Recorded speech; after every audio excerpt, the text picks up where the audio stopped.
Living in the city ain't no big deal. You gotta have a heart made of U.S. steel. If the crack don't get you, then the hookers will.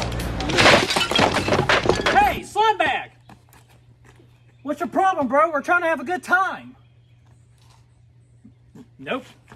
Nope.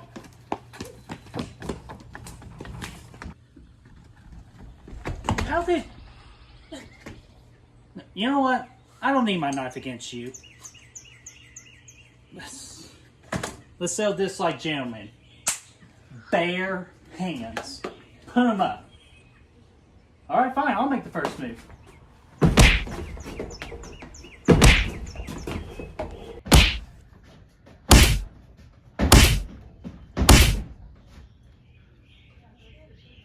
Just kidding.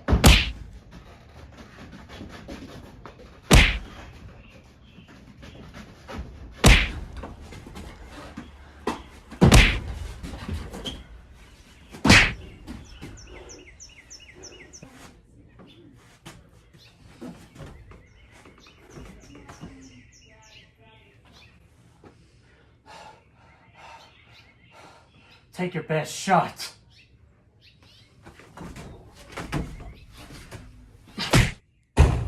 Living in the city ain't no big deal. Living in the city ain't no big deal.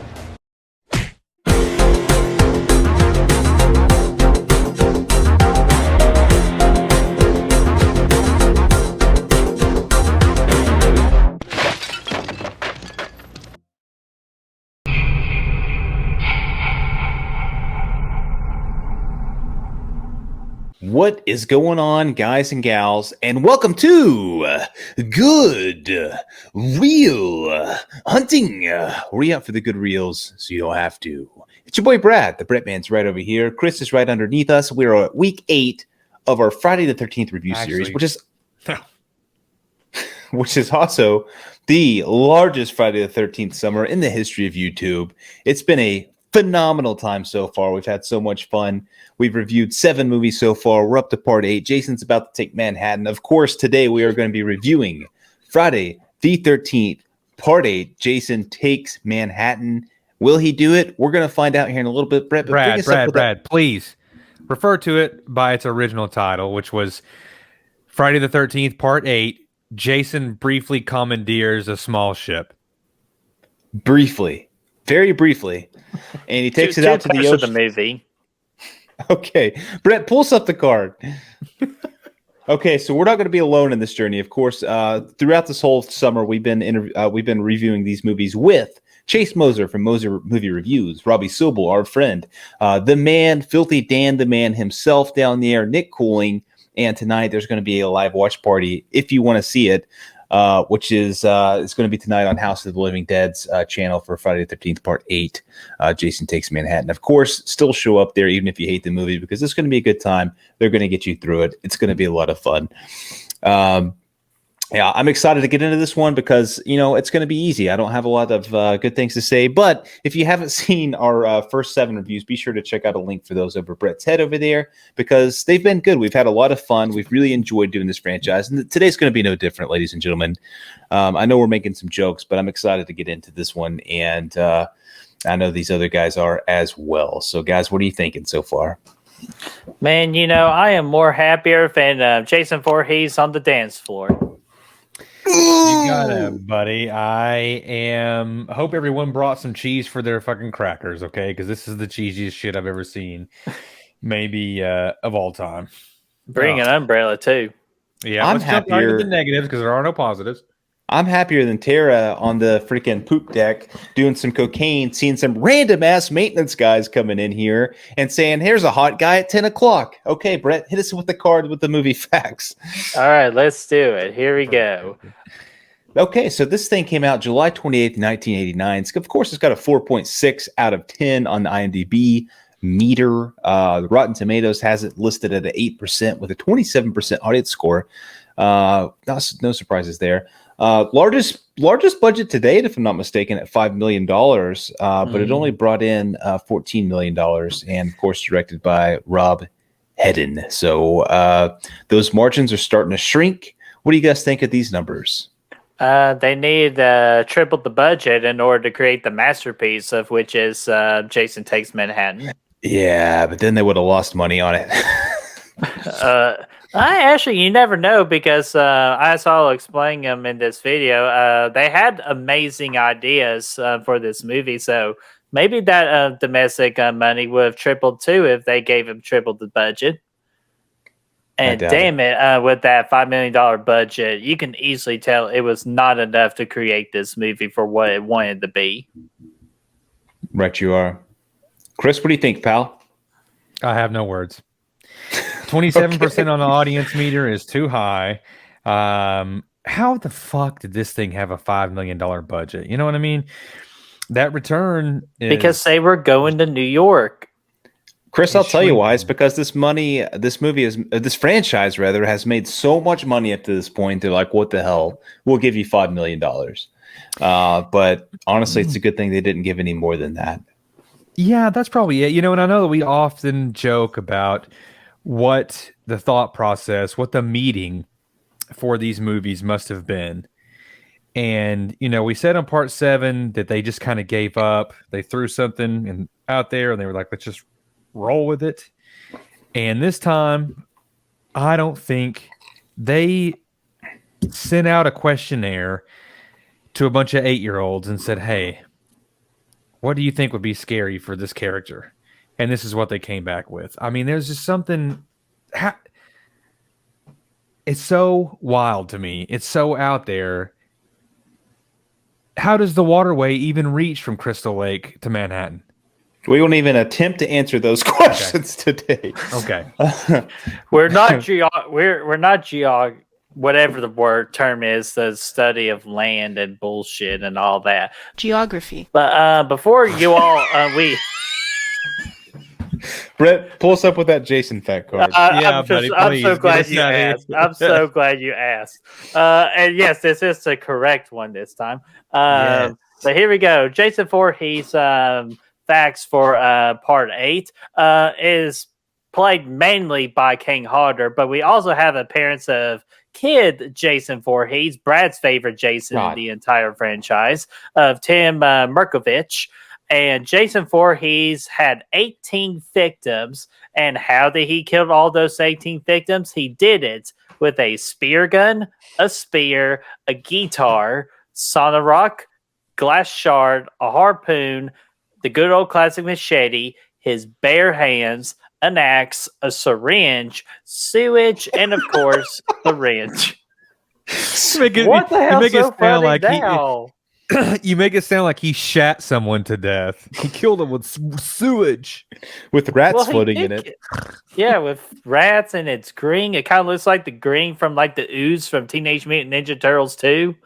Like, kind of like when he punched that door there in the movie, and he left a little green ooze behind. Anyways, Brett, I mean, at this point, like, traditionally we like to talk about the good things first in these movies, Brett. So I'm going to go ahead and open up the floor to your ass and let you go ahead and talk about whatever it is. Yeah, just because I have a little soft spot for this movie. Just because our very first Slash It Out video we've ever done for the channel was Jason Takes Manhattan versus Halloween 5. Yeah.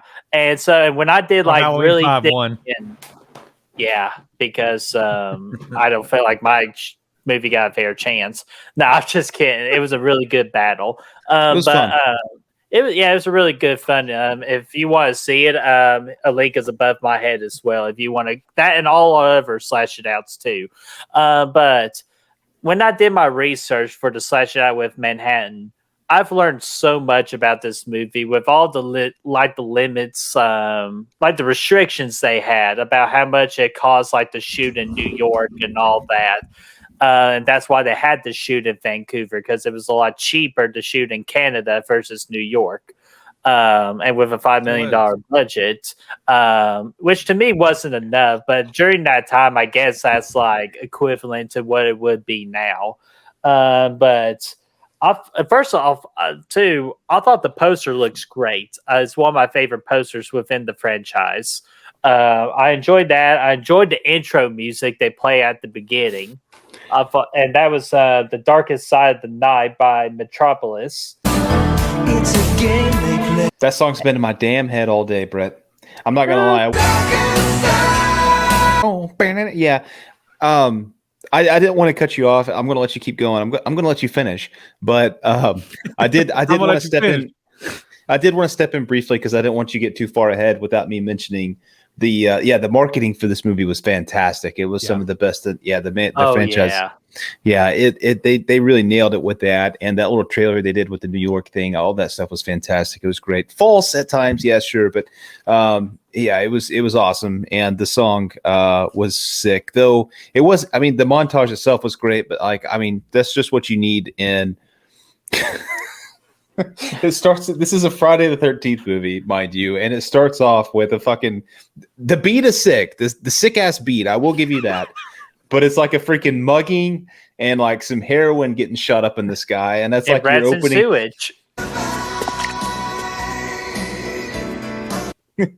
That's your opening montage to Friday the 13th. But I will give you the beat sick. The marketing was fantastic.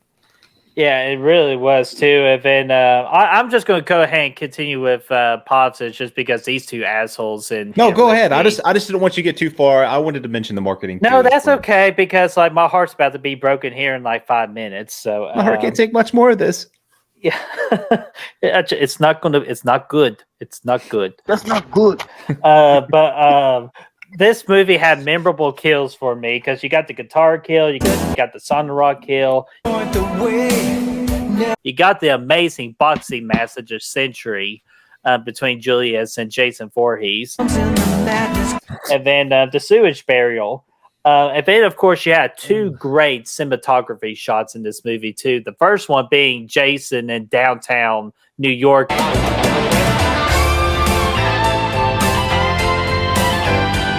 Which that's the actual scene they did film in New York. They definitely wanted to get that one, and I 110% agree that was the shot they needed because it's one of the most iconic shots in the whole franchise. And the other one, too, and this was more fun, let's have fun with it, Jason looking at himself with the big old billboard of the hockey mask. And Jason being like, what the fuck? Like that. It kind of like remind me of where I wore the mask in the Part 3 skit, which woo! Yeah, woo, baby. Yeah, man, I still got a headache after this skit from this one. Oh man, you're never gonna be the head of a major corporation.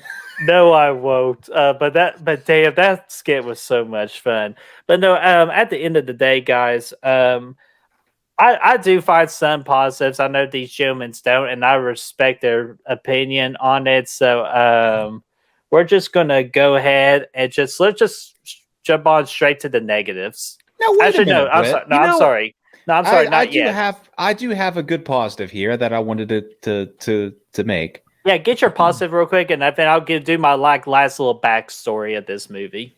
Okay, cool. First off, I do agree with most of the stuff you said, Brett. In all honesty, I really do. I mean, there are some things that you can pull for in this movie. I think most of the stuff you said, this movie is more fun than Part 7 to an extent. I mean, it's a very boring movie, but it does at least try to have some fun in it from here and there. My biggest positive, though, for this thing, I think it's the earliest at any point in the franchise that we see some titties. Obviously, within the first few shots of the movie, there's titties being first scene. Oh yeah, and the booty, buddy. Yeah, that broad was rocking some heat, man. But dude, yeah, Susie. But then it quickly converges to negatives because he's sitting here, titties come out, they're getting hot and heavy, the booty's getting exposed, and then he's like, you know what? I got to drop that damn anchor. And he immediately he's like, okay, I got to go drop the anchor. I don't have time for you right now. Like, what? So what are they doing right now? They just drifting around in the middle of a lake? Like, what the fuck? Yeah, you don't want to hit shore. Yeah, you should have put the anchor on before any of this happened. He's not driving it's a lake, man. It's a damn kid from high school. It's a damn lake, man. He's trying to get his freak on. What's he doing in charge of a boat that big then? Because his family's rich. They probably are rich. I'll give it that. I mean, I had the same question, Chris, but that I can slip by my mind. But at this point, it's like, you know what? You probably should have done the anchor first and then started converting on this because right now you're just adrift. But anyways, he does that. He takes a break. While it's hot and heavy, he takes a break and he does the anchor thing. Okay, cool. We're in good shape now. Let's get to bed and start having a good time. Oh, wait, while we're in bed, let's go ahead and tell you a little story about Jason because now's appropriate before the stuff gets on. Gets him hot, dude. Yeah, Hey, he's dropping anchor on her, man. That's what I'm talking about. He's got to drop this anchor. Hey, man, nothing brings moisture into the room like talking about Jason Voorhees. You know what I'm saying? And then he tells the Jason story, but it's fake ass Jason. Like it's Jason with all this hair and shit that's in the flashbacks. It's not even the real Jason. And then she's like, "Oh, did you hear that little noise outside?" And he's like, "Okay, yeah." And then, like, she's still naked in bed, and he gets out to go investigate the noise, and he comes back and plays a prank on her with the little Jason mask. Like, all this doesn't make sense. Like, she's naked. Since she's been naked, you've dropped anchors, you've told her about Jason, now you're getting up and you're putting a damn mask on with your tidy ass whiteys. So I'm a major ass. And now, like, you're ruining your opportunities to do good things right here, my friend. That's not good. Hey, he did have good hair. Well, yeah, that's about all. Yeah, it's the only good thing to say about it. I mean, Kind of look like one of the lost members of the Lost Boys. now these are all things that are not in Slingshot, Flannel, and Wink. Okay, these are not in there. This is the opposite of what a man is supposed to do in Friday the 13th land. No way, dude. These are all counterintuitive. It's not the way it's supposed to go. Yeah, I want to do like a quick backstory. Just because of like the budget restraints, they couldn't do all of the ideas they wanted to do for New York. Because one of the big ideas they did have with the Julius thing was Julius versus Jason inside Madison Square Garden. Mm-hmm. They wanted to do that. They wanted to go, to the what's the name of the big tall building? Empire State Building. No, they want. Empire State Building. They wanted to go there. They wanted to go to the bridge. They wanted to do all this really cool stuff, but again, with a limited budget, with how expensive it is to shoot in New York, they just did the best they could. And I know for you all, it's not good. No, they didn't do the best they could. They didn't do the best they could All at right, all. you First know off, what?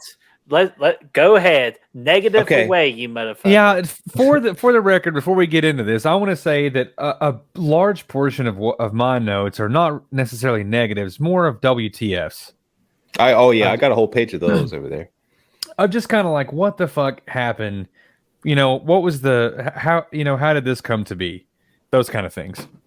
Yeah. Yeah, same And the here, my friend. MPAA fucked up the movie too, yet again. They did, yeah, Brett. Here's my thing. Okay, like, yes, they did not do the best they could and I'll tell you why. Because, okay, first off, you shouldn't be this ambitious with the Friday the 13th movie because now I know you're saying, well, you should always be ambitious, but yes, you're right. But like the last few movies have not cleared, they've barely cleared $20 million that we've seen in these as we've seen in these title cards. So it's like at this point, like you're not going to get a budget of more than $5 million. That's absolutely the most you'll ever get for a Friday the 13th movie because you're already risking so much. Like you're not going to, like, yes, the franchise by and large has made a bunch of money, but you're not looking to get more than $20 million at this point at the box office. So the $5 million is all you're going to get because you got to think about marketing. Marketing doesn't go into that budget, right? We all know this. It does. Yeah, no, it does not. It does not. It does. I could have sworn it does. No, it's actually they usually spend twice. They pretty much double the budget for marketing. So a lot of the film's cost goes into marketing, and that doesn't go into the budget to make the movie. So they probably spent at least. Okay, I got you. Yeah, so that's the way it works. And so anyway, at the end of the day, you're not going to get a huge budget to make this movie. But even if you wanted to set it in New York and do a few scenes like they did, you can shoot in any major city in America and make it look like New York for most of the movie. They could go shoot in Atlanta. They could go shoot in Toronto. They can shoot in Vancouver like they did. They can The shoot Avengers shot in Cleveland. Exactly. Atlanta's expensive too. Atlanta's actually not. That's why a lot of movies come down to Atlanta to shoot. They do a lot of tax credits, and Atlanta. That's why it's a huge place to make movies. Well, right now. fuck me sideways there, Batman. So that's, I mean, you can make a big city Say feel that for our work. OnlyFans. You can make a big city feel work without putting it on a fucking random ass boat in the middle of the water. Now, 5 million, yes, that's tough, but you can make it work. At the end of the day, think, though, man, in '89, I mean, a $5 million budget that's pretty. I mean, that's way more substantial than it is today. Oh yeah, they definitely could have made it work back then. They could have made it work. You take a couple shots of Empire State Building, Brooklyn Bridge, Times Square, like they did, and then kind of mix it in, right? Yeah, yeah, and you mix it in with what you're doing. They could have made it work. They could have made the most of this movie actually feel like New York as opposed to going on a cruise ship, and that's a tiny ass cruise ship at that. Which, by the way, I won't get into that anyway. But yeah, they could have made it work a little bit better, I think, with the budget that they had. I mean, this damn movie is set in New York. The finale of this movie, the third act, is in New York, but they end it in a damn sewer. Like, you could do that for, like, we could do that for a Pennywise skit. We could get in a sewer and record that. You know what I mean? Like, and Brad's not joking either. We legit can. We have a sewer we were able to get into. Yes. Yeah. So, like, you can do that. Like, that's, oh, the water's close down. Come here, Josie. You can do that. There's that, like, and that's, you're talking the finale of this movie. The finale of this should have been Times Square. The finale of this should have been something New York, but it's in a fucking sewer, a sewer.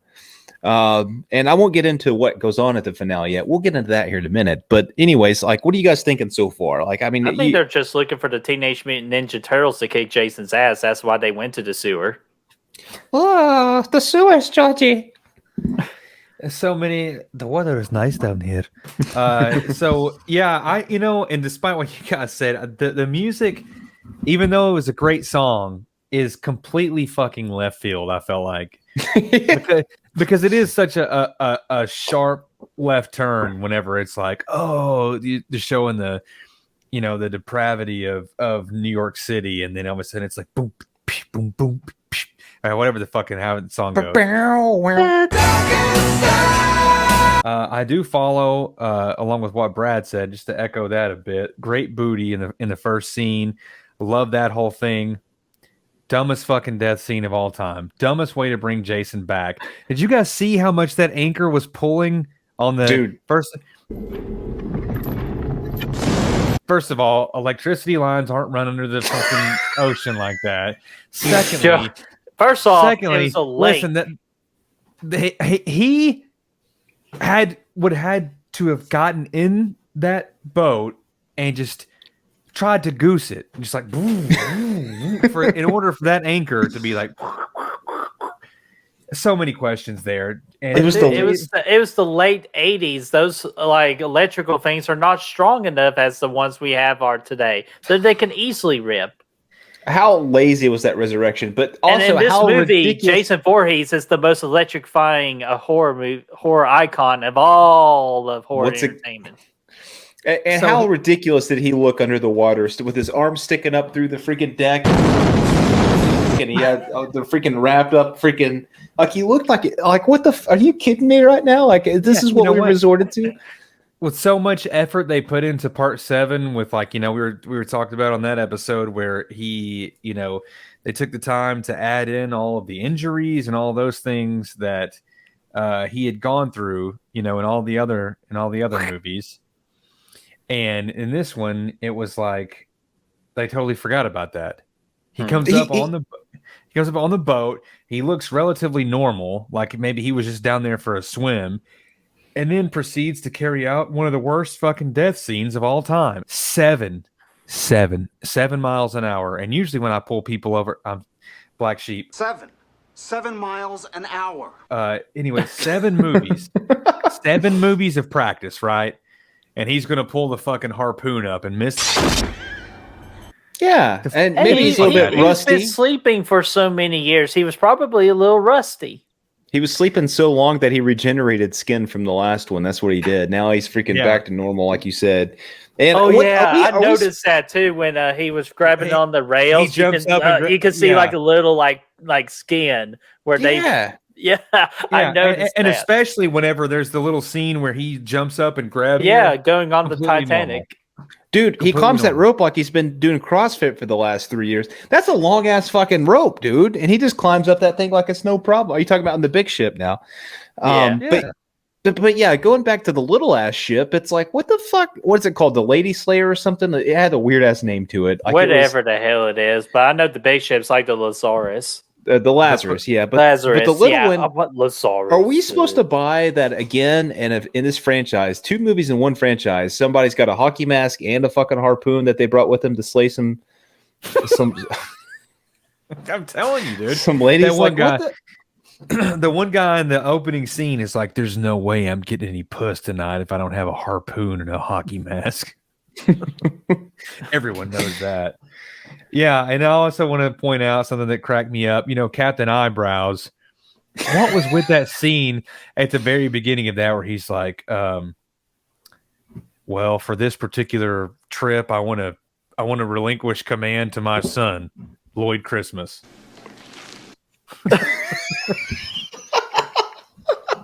That fucking kid looked just like Lloyd Christmas. Christmas Lloyd. Get it right. Yeah, I said, dude, how is it possible that this guy has these eyebrows, that he's trying to do this, you know, and his dad's like, or his son's like, oh, fuck you, dad. I don't even know how to use this. What is it, a fish finder or something? He's like, you know, When I was a boy. Yeah, Yeah. he even had a damn problem like trying to opening the door, trying to be all angry and leave, but he just couldn't open the door. yeah. And I'm like, what am I watching? Cut It was a good to character moment. fucking Joan Jett is up there just doing solos. Like, you know, my she's God. nerding up there. And I was just like, what, honest to God, what is this, dude? Well, Okay, so- I'll tell you what it is. It is a story about a girl who is afraid of swimming. It is, but we'll get to that. And don't even get me started on fucking Jason, which you wanted to talk about a second ago. Wait, hold on a second. Oh, Before you get to multiple Jason, Jasons? let me bring up this part because this is actually it's not really a positive per se because it's really not canon. But the scene you were just talking about with the Captain Daddy and the eyebrows and the Lloyd Christmas. So there's actually, I was watching deleted scenes for this, and there's actually a decent scene there where that scene's extended, and the random ass dude that Lloyd is with up there, what's his name? What's his real name? Sean. Yeah. Yeah, I got it right here. Or Sean. Sean. I think Sean's his son. Oh, is he the other guy? Yeah, Sean's the son. Okay, Yeah. so Sean, he's up there with another friend up there, and in the deleted scene, the friend is like this, high speed diver guy that does diving for the high school or whatever. So that explains why. And they even say in the deleted scene, maybe when we get out to sea, I could stop the engines for a little bit and let you swim a few laps around the boat. And he's like, "Oh, that would be great, Mr. Captain." Which explains why later in the movie the boat's never fucking moving. It's just paused in the middle of the lake until the storm sets in, and that's where they start going. But yeah, I mean that does give you a little bit of explanation of why. I don't really know if that really. Yeah, I mean that's pretty much it. But it was an interesting sequence. Hey, you know what? There's no reason to explain that at all. You know, the audience will forgive it. That's got to be what the thought process was. Yeah, I'm I not was gonna pay like, attention you to just boats not moving. gotta turn your brain off because they gave Jason probably his most deadliest ability in this movie. Teleportation From Got it, friggin' buddy. Friday the 13th game. You gotta that's his best ability in that game as part of Jason's teleportation. Teleportation, engage. That's And not instant transmission because you gotta do this. It's a Dragon Ball Z reference. We're talking about actual teleporting. Yeah, he really does. Like he does it with the JJ girl, the guitar girl. Yeah, AJ? did it with the Joan Jett, guitar yeah. girl. He did it with the person that he threw off the storm tower thing, and he did it with freaking Charles at the end. Yep. He and again, like after he takes that cop into the alleyway, he appears in front of the cop car not less than 2 seconds later. Oh no, that Oh, was yeah. ugly kid ass Jason. and the fucking uncle. He goes running. He runs in Yeah, the that's fucking Charles. bottom of. That's- Oh, sorry. Okay. Yeah. No, that's you're Charles. good. Okay. But yeah, I'm sorry. the dumbass. Yeah, and he the throws him dumbass out. uncle. Yeah. So I also want to say Captain Eyebrows, his death scene. I've had deeper cuts in my neck shaving. What was that deal there? What he's like, he runs the machete across his neck, and then there's like, one tiny little string of blood, and then they all find his body, and no one gives a shit. They're like, Sean, I'm really sorry for your loss. Like, he's like slumped over. You guys know the scene I'm talking about? He's Yeah, like I know slumped exactly over. what you're talking about. It's like, I'm so sorry for your loss, but what do we do now, Captain? Yeah, and it's like no one is freaking out that this man has just been murdered. I mean, I feel like, what's going on with the captain? He's been murdered. Holy fucking shit. Like that's a big deal. And they're just like, really interesting. Wow. I'm really sorry to hear that. Are we going to make it there safe? Or, it's like, it feels Yeah, I weird was that like, no it's Crystal Lake High. They've seen dead bodies before.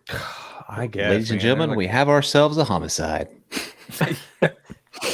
But not only do we have like people who don't give a shit about dead bodies, we got a girl with hallucinations. We got a freaking prom queen trying to blackmail Charles, and which I thought that scene was hilarious. Of him going, "What are you doing?" Honestly, though, like he did a young pretty lady. good. He did a pretty good job of trying to deflect right there at the end of the day. Like that would have been tough, and he did a decent job. I would help her with her biology homework. I know, and he did for a second, but then he's like, what? Let's not. You're expelled, and then they come in with the camera. Yeah, and that is where freaking Chris's playbook comes in, the camera technique. Oh, our buddy. What's his name? Here, I'm keep talking. Wang. Yeah, Wang. Wayne's World. Yeah, and even Wang killed a guy in this movie. He shot that random crew member thinking it was somebody, and then Jason threw him into the electrical parts and set the ship on fire. Oh, yeah. That whole part was just I don't even know what happened. Yeah, and didn't even explain what happened to all the other kids that were like, dancing in that disco room. Yeah, Julius was taking aim. It's like, we gotta hunt down this motherfucker. He was pumped, dude. Like he was going to, and again in New York later, he was going to do the same thing, and then he lost his head. Yeah, that's just some straightforward thinking right there. Yeah, here's another logic jump there. Okay, this is a fairly small ship, right? Yeah, it looks tiny on the inside. Everyone on this vessel is being murdered brutally. How the fuck is no one hearing these screams? Not one person is going to be like, damn, that really sounded like someone may be hurt bad, Well, to be fair, the maintenance guy the janitor guy did hear a little screaming coming from Route 3.0. The other one that really got to me was, they escape the ship, they jump on the little boat, the little raft, and they're out there and they're floating. And Brad, we can speak to this because we've been there. You don't exactly just show up like floating right in front of the Statue of Liberty. Yeah, they just show up. Like the cloud parts, and they're like, two or three clicks or what the fuck ever away from Manhattan, and it doesn't really happen that way. You wouldn't just be like, oh my god, we made it. You would be able to see that shit from miles away. The Statue of Liberty I can see already. It's little, of course, but I can see it. Titanic reference. You're so stupid, Rose. All right. Oh my gosh. Anyway, yeah, I think, yeah, I mean, you're totally right. The fog clears are there. They obviously get a warm New York City welcome, i.e. a mugging and a kidnapping the second they get off the boat there in New York. So it really does the city proud there to represent there. Man, I just don't even know what's going on in this movie, honestly, because it's like just freaking. I was more afraid of Brett as a thug in the skit than I was of these two fucking guys in the movie. Okay, I was pretty dangerous, but you were. Yeah. That you were. Yeah, honestly, I definitely felt more in danger with you with that fucking knife than at any point when these guys. I was just like that kid. It's like, kid, what do you have there? A knife? No. They get there, they get mugged. Your girl gets kidnapped immediately, and then Uncle Phil, or whatever his name is like, Charles. Charles, he's like, yeah, I think we should split up now. That's the best plan of action. Yeah. It's like, we're going to be much more productive if we split up. Like, who says that? Also, they take her into the alley, and somehow, after a full dose of heroin, she is able to run to freedom. After that, with a clear head, and then whenever they're able to, hey, who else is going to drive? The girl on heroin. Let's get her behind the wheel of the fucking car. Weak ass trucks. She's having hallucinations, and then Shoot, she's been having hallucinations throughout this entire fucking movie, which basically- I actually do not mind. I have a mixed aspect on that because I can actually see it. They're fucking war shit, dude. They're fake ass Jason. Well, They're- no, that's fake- that's the part where I don't like. That was where the mix comes in, like the different Jasons and all that. But the reason behind her hallucinations, I actually understood that. From a certain point. Make it a real ass Jason, not fake ass Jason. This dude's got hair. He's got his eyeballs. Well, for one sequence, the next sequence he doesn't. They totally like it doesn't make any fucking sense, and it's just like never makes any sense. Why he's deformed and so, like in the lake, he's deformed when he's grabbing her, but then whenever she has the hallucinations and he's outside the window, it looks like Jeremy that lives down the street, and his kid. So it looks just like him, and so. You know what I mean? So there's no rhyme or reason. Also, she gets behind the wheel of that car, starts having the hallucinations. She gooses that thing at like 50 mph. She doesn't even crack the fucking throttle and drives them right into a wall. Yeah, and she got out like she was okay. and then Everyone opens the door immediately. No one even has as much as a broken nose or no one's like, oh my head, we just slammed into this wall. Everybody's just like, thank God we got away from Jason. Like this broad just fucking crashed them. She just hits the wall. Yeah, and then the car exploded with Colleen, her teacher, in there. So she legit killed her teacher. They left her ass in the car, dude. She exploded. So, Rainy. So many questions. And then they had the only one cool scene in the movie where she looks down at the little puddle and she sees the sailboat or whatever. She has the hallucination. That's the only good transition. Yeah. In the whole movie. But I'm sorry. And then we got Jason kicking radios. Oh, that was epic. Don't get me started. That's hilarious. Yeah. That's obviously one of the best parts of this movie. It really was. And then did y'all notice too in the dining scene where Jason tossed the cook into that window or like that mirror? Yeah. Yeah. Do you want to know something cool about that? Reveal it to me in detail. All right. I couldn't really pronounce the guy's name, who the cook was, but that cook is Jason Voorhees in Freddy vs. Jason. Oh, cool. So literally the guy who robbed King Hodder of that movie, at least King Hodder got to toss the motherfucker. Dude, honestly, that guy's bigger than Kane Hodder, though. Yeah, he is, but he was not that good. But that's for another time. He made Jason okay, so let me go ahead and just set the record straight. This part 8 Jason is my least favorite Jason of the franchise without question. It's fucking atrocious. It looks like trash. The mask looks like trash. He looks small as fuck throughout the whole movie. That scene in particular, he looks tiny. He looks short as a mofo.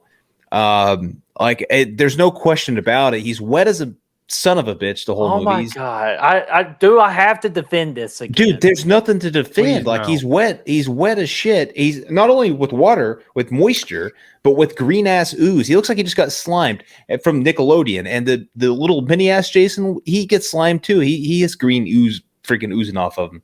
So I don't know what's going on with Jason in this movie. He looks like trash, and there's also no logic, zero logic. And we can talk about the unmasked version of Jason here too. Oh God! Go ahead, Chris. Go ahead, Chris. Give us the description of Part 8 Jason. It looks like pottery clay with 2 chiclets inserted into it. Just 2 holes poked into pottery clay. As it's spinning around, you just 2 eyes in there, 2 chiclets into it. That's it. And he's over there like sounded like a damn dinosaur. Yeah, every time he opens out. Dude, he had acid spilled on his face. I want to pour some acid on your face and see what you sound like. You probably sound like RoboCop did. RoboCop an idiot. RoboCop did 1,000 times better with the acid effects here, and But even then, there's some scenes where he opens his mouth and he's just spitting out water. Like, come on, bro. That I actually have a note on because King Hodder can actually puke on command. that wasn't puke. That was water. I could do that. Watch. Well, no, he had actually. No, like he actually. No, there was like it was kind of. There's a like for the Crystal Lake Memories. There is a story behind that. I'm going to give you a story on it right now, Brett, and you're going to appreciate this because I watched the. Oh, I'm sure I will. I watched the deleted scenes, and I hope whoever's editing this video can pull the scene up because this is an actual scene from the movie that the director wanted to put in there. So there's a scene at the end of the movie when he's walking through the sewer looking like fucking Chiclet Boy. He might as well be doing the commercials for Chiclets. He's walking through there, and he starts drowning. Prematurely, of course. The water's is spitting up. I think, if I'm not mistaken, it's when the water's coming down the sewer, and he's over there like his. Tell me! I don't think I know what you're talking about. I hope you've seen this. His mouth opens up. I shit you not. This is actually a scene that was filmed. His mouth opens up. Baby Jason comes crawling out of his mouth. Yes. Baby Jason comes crawling out of there. I shit you not. That was actually something they filmed. It's like a zoom in of his teeth right here, and Baby Jason is in the water, and they're like, "Oh, help me, God, help me," you know. Not one person wanted to bring attention to the guy playing out for goalie on the subway. He's in there killing people, and you see he chases them through the subway. Yeah, for sure. That was he hits that emergency brake, and then Jason falls, and then he tries to get up real quick like nothing happened.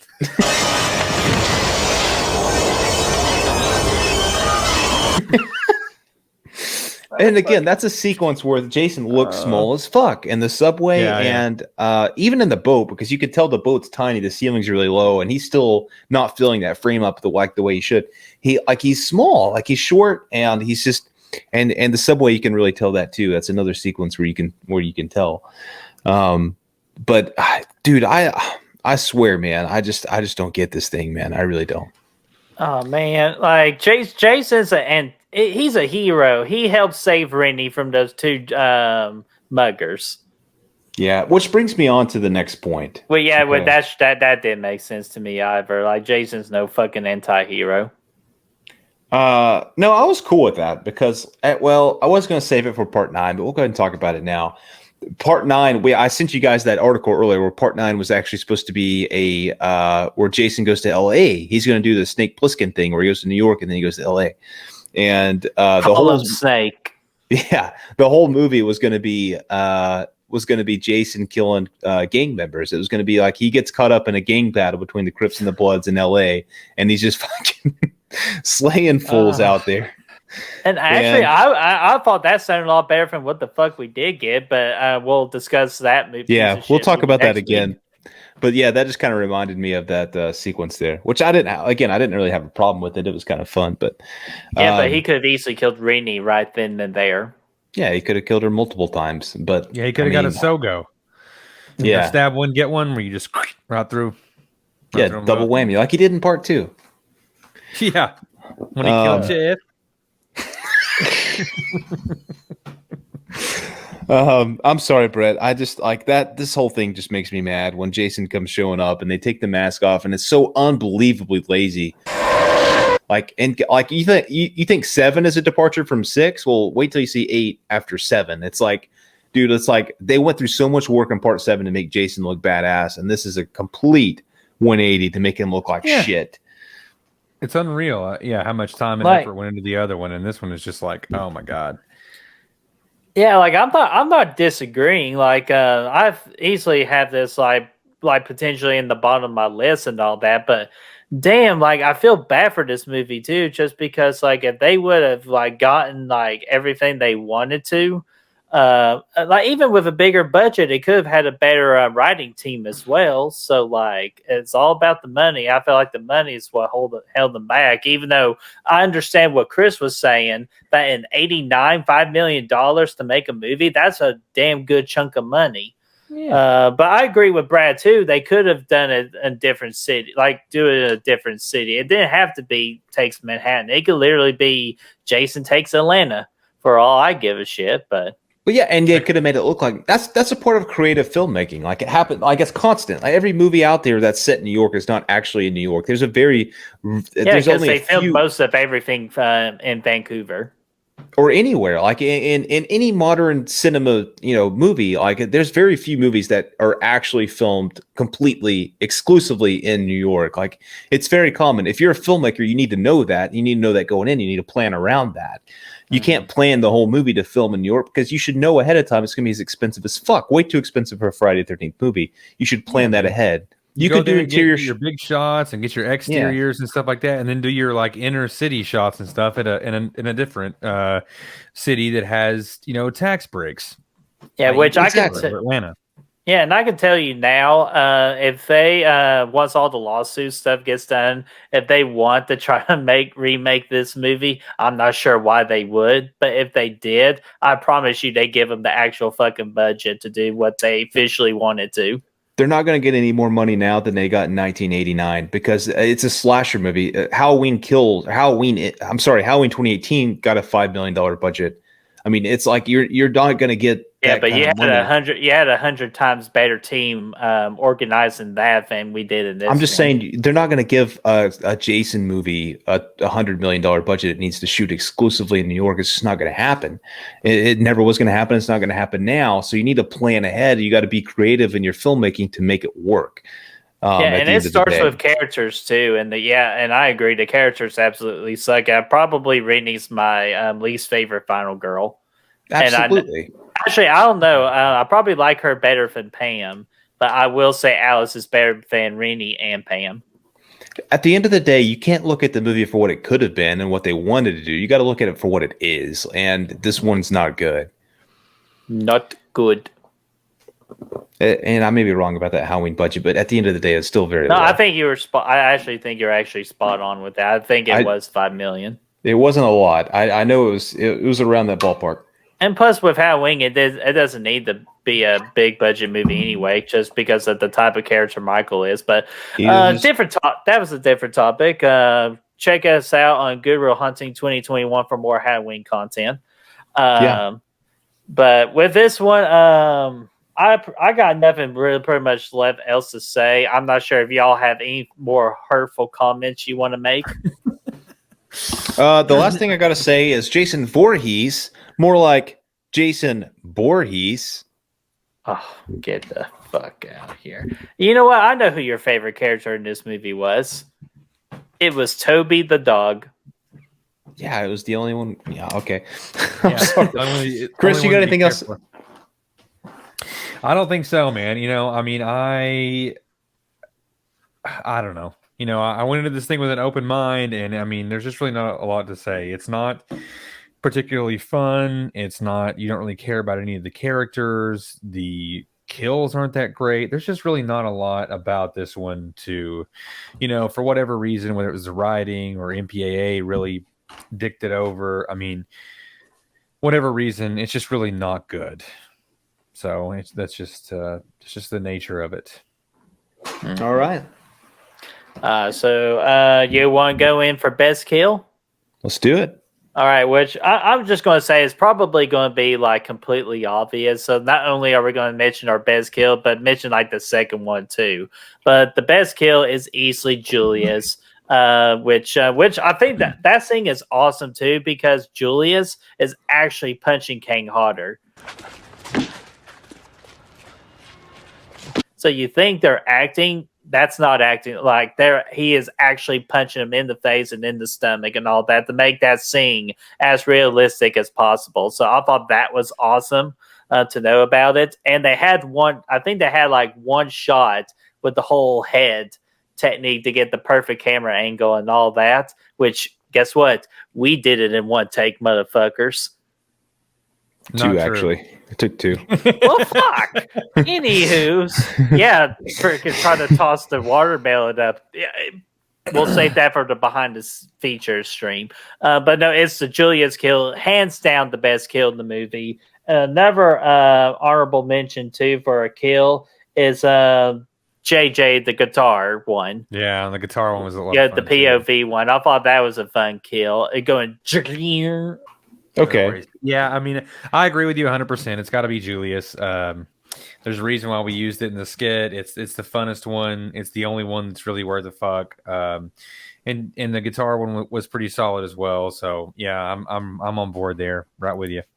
I'm going to go with Julius as well. Take your best shot. Motherfucker.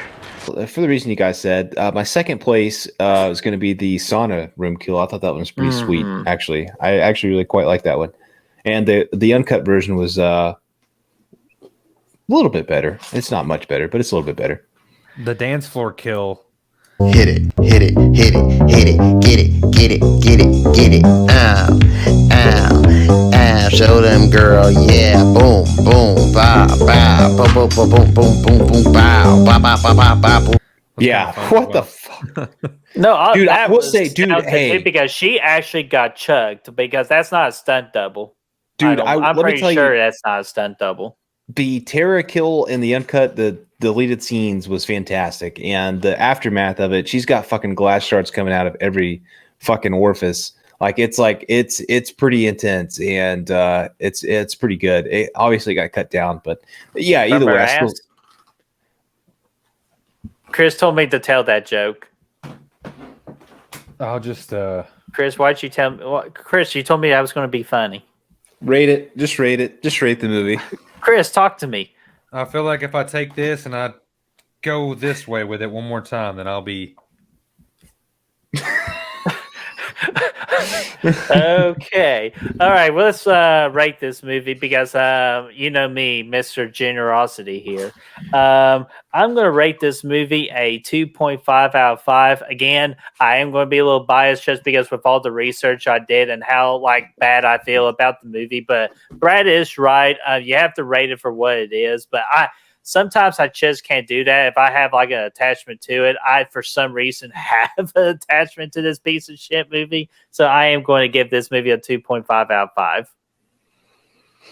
Okay. right on, my friend. You know, like I said before, I think that there's just really no redeeming qualities about this one for me.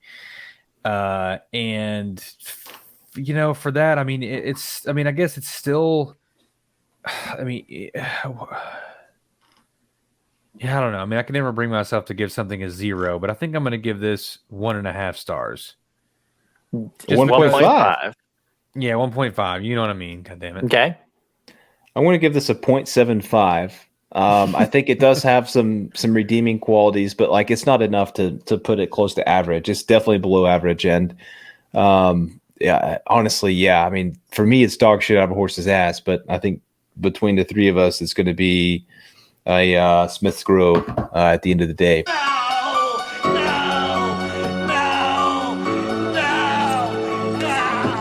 But again, it's it does have some things you can have fun with, but it's just to me, it's the most boring movie in the franchise, and just so many WTF moments. It's not even funny. Oh yeah, I'm sure we'll get a couple of these WTFs in our top 10 from just this movie alone, guys. That's Jason Takes Manhattan, Friday the 13th, Part 8, and next week we got Yeah, see, Brad's choking up just because of all the excitement we're going to have next week. I think a little freaking Jason just came out of my mouth. Oh, the baby Jason. Careful. He's back in the glass. Meeting Jason. But no, guys, next week, I think this is going to probably be the most anticipated week in the entire Friday the 13th review series, teaming up with everybody that we have alongside of us, because I know Filthy Dan and Robbie absolutely adore Jason Goes to Hell. We might have some different opinions, and just to hear Chase, who's never seen it before, and then Nick's opinion. Oh, I'm telling you, next week is probably going to be the funnest week of this whole review series. Can't wait, dude. I'm excited about Jason Goes to Hell, man. Pull out your John Mayer albums. Oh, yeah. Do that, and then bring your Voorhees burgers with you, too. So let me go ahead and end this, and we'll get on to next week. So, guys, what did you all think about Friday the 13th, Part 8, Jason Takes Manhattan, or Jason Takes a Boat Ride, or Jason Goes to Vancouver, whatever the hell you want to call it? What did you think about it? Do you have somewhat of a good time with it, or do you have like a hard spot like I do, or are you with to have fun? I gotta tell you, buddy, I've got a hard spot for it. Fuck, let me do it again. Fuck. Okay. All right. Do you have It's 1 o'clock. Leave me alone. All right. You just let me know when you're done fucking laughing. We're good. Sorry, man. All right. Tell us if you have a hard spot for it. So, guys, what did you all think about Jason Takes Shit. So, guys, what did you all think about Jason Takes Fuck. So, guys, what did you all think about Friday the 13th, Part 8, Jason Takes Manhattan, Jason Takes a Boat Ride, or Jason Takes Vancouver, or Jason just teleports to wherever the fuck he wants to go? Did you all actually enjoy this movie? If you do, that's awesome. That's great. I had some enjoyment about it. Or are you like these two ass clowns over here, or wherever StreamYard wants to point? These two ass clowns over here. I can't. Just keep rolling, dude. You got it. You got it. These two ass clowns, are you with them and do not have a good time with this movie? Let us know in that comment section. Let us know if you have a heart. If it's like if you're like me and Brad, and you don't really care that much, or if you're like Brett and you have a hard spot for it. And if you want to find the good reels, you can do so by finding us on Facebook, Instagram, Twitter, Letterboxd, Snapchat, Spotify, Apple Podcasts, TikTok, and Paula Dean's Restaurant in Pigeon Forge, Tennessee. Nice. I didn't realize we were there now. That's cheese, then beans, then cheese, then farts, then beans and cheese. Beans, farts, and beans and cheese. I'm not even gonna try. Okay, and be sure to. You know what? He's the only one not drinking. Okay. Be sure to like this video, share, and subscribe.